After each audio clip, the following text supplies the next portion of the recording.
ঢাকা থেকে আসবেন এখন, তাই গাড়িগুলোকে উড়াল সড়কে উঠতে দেওয়া হচ্ছে না।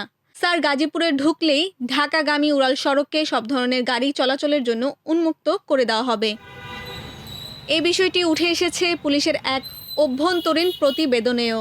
তাতে বলা হয়, জিএমপি কমিশনার নাজমুল করিম খান ঢাকা থেকে গাজীপুরে যাওয়ার সময় সকাল ৮টা থেকে বেলা ১১টা থেকে ১২টা পর্যন্ত গাজীপুর কলেজ গেট থেকে ঢাকাগামী উড়াল সড়কে কোনো গাড়ি উঠতে দেওয়া হয় না।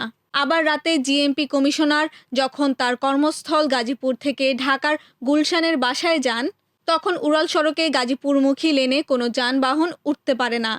এতে গাজীপুর ঢাকা যাতায়াতকারী বিভিন্ন অফিসের যাত্রী, ছাত্রছাত্রীদের চরম ভোগান্তিতে পড়তে হচ্ছে। জিএমপি কমিশনার মোহাম্মদ নাজমুল করিম খানের সঙ্গে ১৪ আগস্ট ও ১৯ আগস্ট ২ দফা কথা হয় প্রথম আলোর। তিনি বলেন, সিম্পল কথা, আমি শুধু গাজীপুরে গেলেই